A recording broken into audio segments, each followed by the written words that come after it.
Hey guys, Earth Below. There was a time when the end of the gun was considered one of the greatest weapons of freedom there was. And there's still parts of the world where that's how this operates. Freedom is bought with a gun. We like to talk about guns here in America too. And you've probably seen the things going by on Facebook that's saying that our forefathers would be shooting by now.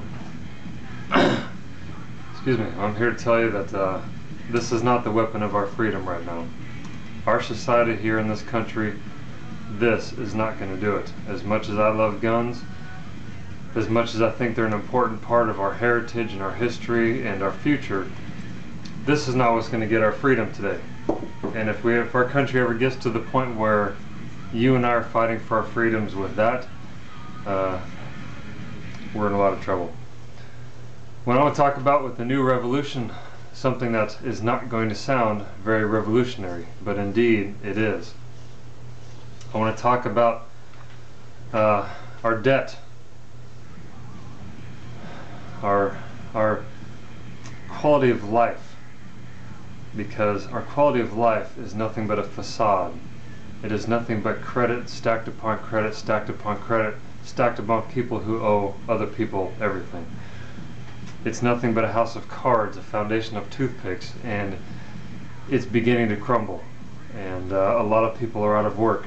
A lot of businesses have lost. A lot of people have lost their homes. And it doesn't show any signs of getting any better.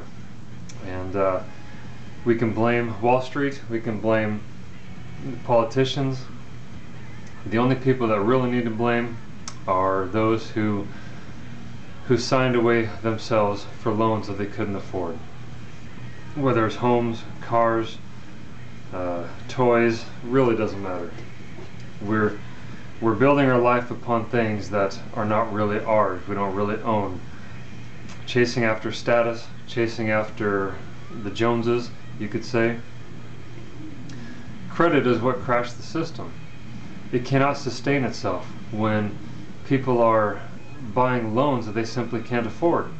It's that simple. You're putting your life and your dreams and your home and security into the hands of the economy, the hands of your employer, the hands of other people, and it can't sustain itself that way.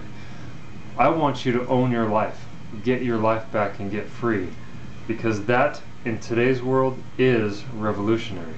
Nobody does that anymore. We may do it in little pieces, but we still stack our lives and our things on credit. Own your life. Taxes are a huge burden for us, and right now our tax system is so completely unfair and complicated. Did we not use these to get ourselves free of an unfair tax burden? Of course we did, and yet we're working ourselves right back into it. And I don't care about the partisan politics. Both sides are doing it, and we're walking right smack into it. The taxes are only going to get worse. You've got to get yourself free somehow. Everyone owes everyone else, and it's nothing but madness. Let's talk about the pride of ownership. I know it's easier said than done to own your home and own your car and not have any debts, but it can be done. We've done it. I talked about having a new house, a new vision, talked about this idea of the new revolution. A lot of it started from my family, who helped me out, bailed me out when I was younger in many ways. Uncle bailed me out, taught me a lot of great financial lessons. I was not taught when I was young, or when I was raised at all. I had to get myself into trouble and learn the hard way. But now that I have my own family, I want to raise my family to be strong, secure, and responsible, and set that example for my son. So my grandparents were very smart, very wise, and I did receive an inheritance. It was nothing that was going to keep me from having to work, but we were able to buy our home and own our home. When we moved down here to Georgia, we were able to sell our house in Washington and buy our home here, which is awesome.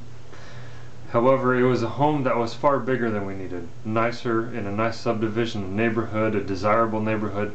It was just more house than what we needed, and it didn't actually serve us in that way.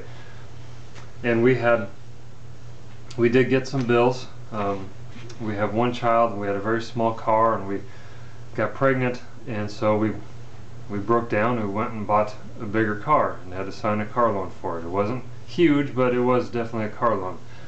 And then we had some emergency medical situations that I'm not going to talk about for private reasons, but insurance doesn't cover everything. It covers a lot, but not everything. So we found ourselves again with credit cards and a car loan.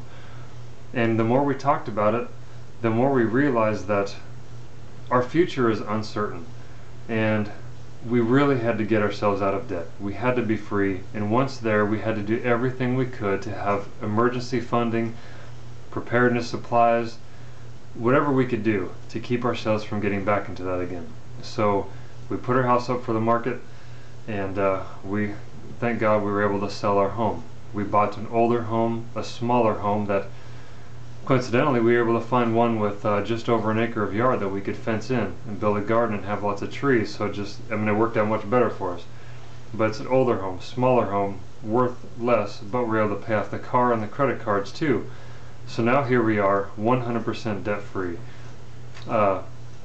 We do what we have to do. You have to set your priorities and do whatever you have to do to get free of those chains.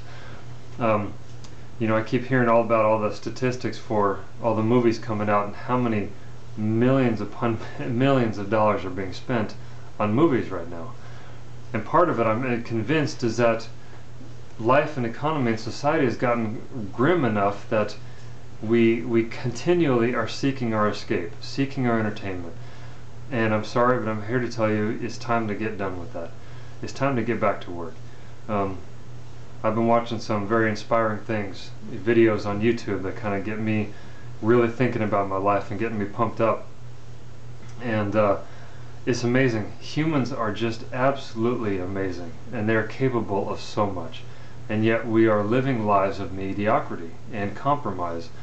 We're wasting our little dollars away every day for dumb little things that mean nothing just because we need our escape. And yet we're paying banks and car companies and everything else on high interest rates just to have things that we don't actually need. It doesn't make any sense. So it is a revolutionary idea. It wasn't back then. The revolutionary idea was starting a country based on people who could do things for themselves, build their home, build their family, have cool ideas. And we've turned full circle now to where we just decide to let other people do things for us, and we yell and scream and whine and cry when we don't get the things that we feel like we deserve. It's time to get back to that original revolution, but not at the end of a gun. It's time to get back through personal responsibility. Get yourself debt free. Whatever you have to do. Yeah, it may take years. It may take a lot of hard work and sacrifice, but do it. The pride of ownership will be beyond what you can imagine right now, as well as just being as free as possible, knowing you don't have the same burdens that you used to have. Thank you for listening. I don't want to keep on rambling. Share the message if you believe in it, and God bless.